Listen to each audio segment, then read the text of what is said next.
green eggs and ham. And he actually stopped breathing, and he was having convulsions, and it freaked me out because it's just always him and me here by ourselves. And he had to go for testing for that, and they basically told me that you can't detect when a seizure is coming, and they can only give you medicine to prevent it. And it's funny that I have to give him now. I have to wait 3 minutes. Like, who's gonna wait 3 minutes for a seizure? You're gonna time a seizure, and then you're gonna give him medication through his rectum. Who really wants to do that? Every minute seems like an eternity to me. So I hope that was the first and last seizure I'll ever experience with my son. But let me say this: before his seizure, which happened March 23rd, my sister's birthday, on a Sunday, that Friday, his teacher noticed the difference with him in school, that he has become more verbal with the other students in school and more interactive with the kids in his class. And that Saturday, his track coach told me that she actually caught Allan speaking to one of the other his teammates, and it looked like he was carrying on a conversation. She couldn't hear what he was saying, but the other kids started laughing, so she knew that Allan probably said something really funny. And then that Sunday, he said something really amazing to his dad. And he became a jokester that day, and he wanted to play games with me, and he kept making me lay down and told me to lay down, close your eyes, and go to sleep. And it was really amazing. And who would have known that night that he would have had a seizure? And almost, he scared the living daylights out of me. I didn't know. If I would have known that children with mental disorders have seizures, then I would have been more prepared, because Allan was a little daredevil when he was smaller, because he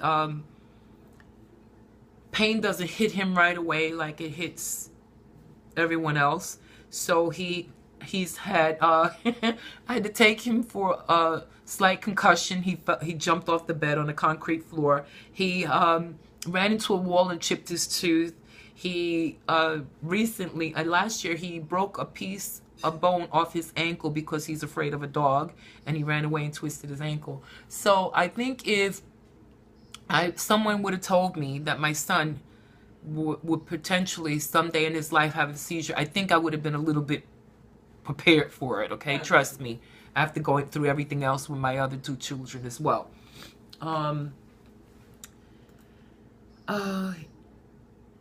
Yeah, okay, I already talked about that. Oh, so I guess you guys are trying to figure out, why does my son need occupational therapy, speech therapy, and physical therapy at home? Well, even though they give it to him in school, occupational therapy is to help him with things that he should do on his own every day, such as pay his bill, or go to the grocery store and make a grocery list, go to the grocery store and shop for groceries, and how to pay for that bill, or pay for his food, how to do everyday activities, okay? And, you know, you can teach a child that in school, but not every child is going to come home doing that, because I learned that Allan will eat certain fruits and vegetables in school, but he won't eat those things at home, or he'll do things in school and he won't do those things at home. So just like any other child, when you teach them in school, they don't come home with it always, okay? And speech therapy, he should get as much speech therapy as possible, because Allan will say basically no to everything. And then he'll say yes when he really means yes sometimes, or he'll say no when he really means yes. So sometimes it gets very complicated, and you have to, you know, so that's why he needs the speech therapy and the occupational therapy, and how he has to learn how to ask for things for himself. Like, I teach him how to ask for things, and I teach him how to say his prayers and how to say his grace before he eats. Those are certain things that he doesn't learn at school. But not only will occupational therapy or speech therapists teach them that, you have to teach them a lot of things on your own as well. And I know that it can be a little overbearing, but you got to do what you got to do. Physical therapy, now the reason he needs physical therapy is because he walks on his tiptoes all the time. He's not using all of his muscles in his leg, which is going to eventually cause some problems. And so he has to learn how to use all his muscles in his leg. And the same thing with his hands, because he doesn't fully uses his hand. He holds his pencil or his pen very funny. And I have to get him out of that, because he's going to have really bad arthritis if I don't get him out of it now. So I'm trying to get as much physical therapy as I can. He is learning swimming in school, which is very good, but he needs that extra. And thank you, Denise, and thank you, Miss Lisa, for telling me about those things. I never knew that you can get those services at home. Like I said, insurances are very funny, and a lot of them will not pay for those things at home. But I find that the state will pay for it. So if you have no insurance, the state will pay for it if you can't afford it. And that's what I'm working on right now. My whole my table, my dining room table actually looks like an office, like I'm running a corporate office. What I do for Allan at home, and that leads into the paperwork. I have disability papers, which I have to prepare for his future, and disability papers, so that way he can get disability insurance, so he can get occupational therapy, physical therapy, and speech therapy at home. Something that I didn't know, and Miss Lisa and Denise taught me this, is that I have to get him on the disabled list. I didn't learn that until Allan was actually in high school as well. So I'm working on that and his guardianship papers. Once those doors start opening and he's on the disabled list, a lot of other things will fall into play where he can get extra help that he needs. But I guess it was the grace of God that I was given a buyout from my job and took it, and I'm able to stay home and do a lot of these things on my own. So I'm working on that right now, and I have a bunch of paperwork behind that. The things that Allan has problems with at home. Allan is 14 and he can't tie his shoe. I've taught him, a lot of that, where he gets it right to where he has the two loops and he crosses, but he has a problem pulling the loop through. So we're still working on that. Other issues,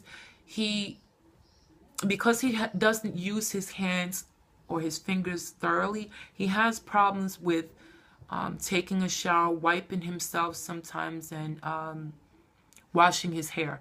So sometimes I have to go behind him and make sure he does those things properly. And even though he puts deodorant on every day, I have to remind him.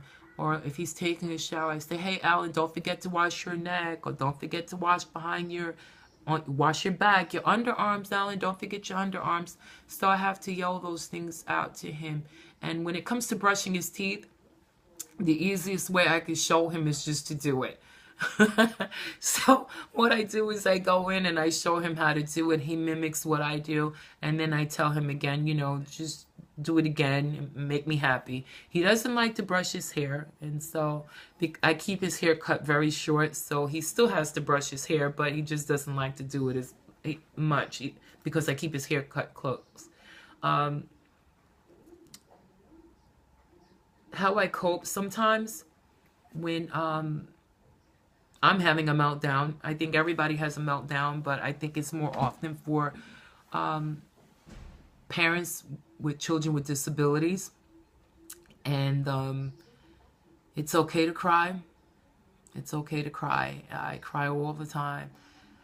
But I don't let Allan see me cry, because if he sees me cry, then he's going to think that he did something wrong. And I don't want him to ever think that he ever did anything wrong. Once the cry is out, I'm a fighter. I'm going to keep fighting for my son until the dad died. You have to stay strong. because if he sees you, your child sees you break down, then they're gonna break down. And then you both have a meltdown together. And so I also did a video on meltdowns and how I help Allan to cope with his meltdown. And I just like to do some of the things that he likes to do. He likes it when I sing and I hug him because he loves my hugs and kisses. Of course, every child loves their mother's hugs and kisses. So that's what I do for him, to help him cope and calm down. And sometimes it could take 30 minutes. Sometimes it could take 10 minutes. Sometimes it could be an hour. But those are some of the things that I just have to deal with. Now, I also have to realize sometimes, even though I have my meltdown, it's okay for me to just cry because I'm Allan's biggest cheerleader. I am his advocate. I'm the one that's going to be there and fight for him. And he's with me every day, 358 days of the year. And I'm gonna continue to be there for all his meltdowns and the screaming, and I'm just keep fighting for him. And I have to make his life as easy as possible. Things I have to deal with from other people, and this might amaze you in the world that we live in, that a lot of people really don't know about autism. So I really try not to get upset or anything, but it's kind of hard when you get a lot of stares. And Allan has this thing where he has an outburst of a laugh. And the laugh will be high-pitched and it burns your ears sometimes and you never see it coming. So he usually scares the heck out of people. And I just brush it off. I have to laugh sometimes because it's so funny when he does it. But to some people that, I try to explain it to them the best as I can. And then some people just seem very ignorant about it. And I don't mean ignorant in a good way. I should say, I don't even know how to put it. But they will give you a glare and they'll stare at you and snub you and things like that. Those are the people that get to me. So that's when I almost lose it. And I think Allan really likes it when I lose it because he likes to see me yell at other people other than him, which I really don't yell at him, but he likes to see me snap on people and he starts to laugh even more. So he knows that mommy has his back. So some people do annoy me when they ask me to go to certain places. Allan doesn't like a lot of crowds, and I don't like Allan being around a lot of children his age who doesn't know anything about autism, because I don't want Allan to be the butt of their jokes. So it's best if I don't always go to birthday parties with some children, and it's not always easy, but we deal sometimes. Sometimes it could also be that Allan's just not in the mood, or he's had a bad day and I'm invited to a birthday party, and I can't go because he's had a meltdown or he's not feeling good. Or I might have had a meltdown from him having a meltdown and I just can't deal with it right then. So please don't take it personal. Sometimes we just need that quiet time. Like, you see, he's quiet right now. He's in his room. He's watching TV. He hasn't interrupted me not once yet. He has his thing. I have my thing. And then we do things together. When it comes to the movies, I try to bring him to the early movie, the matinee. And I try to wait till a couple of days after or weeks after the movie has, been released, because Allan has a tendency to do the high-pitched scream, and people will stare and turn around, and I'm like, shh, Allan, no. And he just starts laughing. It makes me laugh, so he keeps me calm.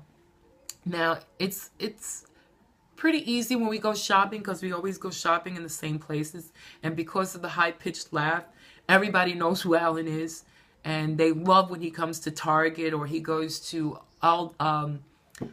R&B. I like to go to R&B in the mall, and they love him. They always ask me, "Where's your son? Where's Allan? Where's Allan?" So, especially A&P, because I worked at that store for a long time, and they all know my children, and Allan was